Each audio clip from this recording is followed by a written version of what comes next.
Dit, moi, c'est la malformation Ma d'Arnold-Chiari. fille, au fait, Arali, elle est née avec une atrésie des voies biliaires. Donc, moi, c'est le nom de la maladie, c'est l'insuffisance surrénalienne secondaire et c'est mon enfant de 3 ans qui en souffre. Syndrome CAGSS, c'est 3S.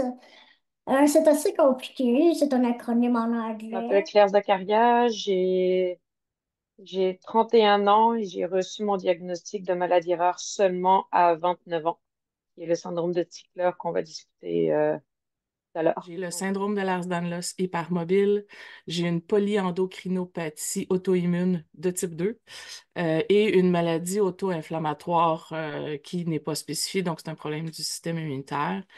Et dans mes comorbidités, quelques exemples, j'ai de l'ectasie cornéenne, de l'érythromélalgie, de l'hyperacousie. Des voies biliaires.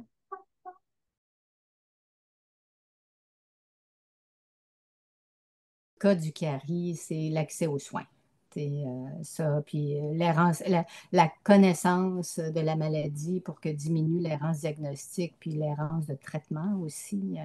Mais l'accès aux soins, là, je pense que c'est un problème pour tout le monde. Tu sais, j'entends des témoignages de personnes qui attendent un test ici et là pour d'être vu par un neurochirurgien, puis ça prend des mois, là, tu sais, pendant ce temps-là, c'est très souffrant. Tu sais. Qu'il faudrait pouvoir aider dans les demandes gouvernementales, là.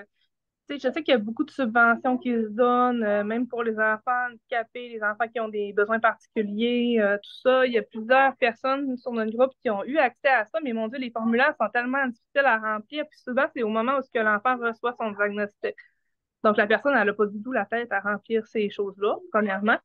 Ça dépend tellement du médecin qui va signer les papiers, dans le sens que tu sais, il y a une grande partie qui provient du jugement des médecins dans ces papiers-là, à savoir si c'est grave ou non, suffisamment pour nuire à la vie quotidienne, là. Donc, ça dépend du médecin qui le remplit, là. Il y a des gens qui l'obtiennent, d'autres gens qui ne l'obtiennent pas.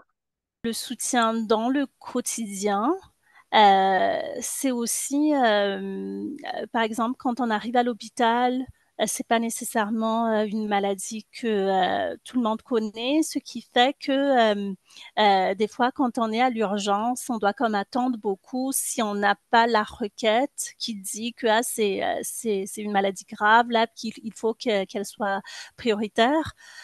Vraiment les aménagements des horaires de travail pour le patient ou le prochain aidant. Tu sais, éventuellement, plus tard, peut-être qu'il y en aura besoin. Donc, c'est sûr qu'il va falloir que s'il y a toujours la condition, il va falloir qu'il se trouve un emploi qui correspond avec ses capacités physiques. Mais je trouve ça aussi très exigeant. Tu sais, j'en ai parlé un petit peu. Je trouve ça très exigeant pour les parents d'avoir un enfant avec une condition de santé précaire. Le fait d'avoir beaucoup de rendez-vous, donc il est suivi par beaucoup de spécialistes, ça fait beaucoup de rendez-vous. Les soins quotidiens aussi qui prennent du temps. La santé fragile, il doit être retiré de la garderie aussitôt qu'il y a un virus. Ça fait en sorte que ben, pendant ce temps-là, le parent ne peut pas travailler, il doit s'occuper de l'enfant.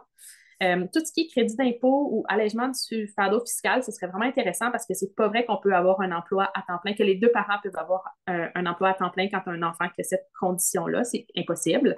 Donc, ce serait vraiment bien d'avoir un programme d'aide gouvernementale pour les gens qui vivent avec une maladie rare, au même titre que les enfants, que les gens qui vivent avec un handicap ont certaines accommodations. Puis, tu sais, c'est le fun aussi quand c'est pas le même formulaire parce que mon enfant n'est pas handicapé. Tu sais, je peux pas remplir un formulaire d'handicap, ça s'applique pas. Mais mon enfant a une maladie rare, puis il a besoin de soins. Il y a beaucoup de médicaments qui ne sont pas couverts par la RAMQ, considérant que c'est rare, qu'il y a moins de gens qui en ont besoin. C'est toutes des petites choses comme ça.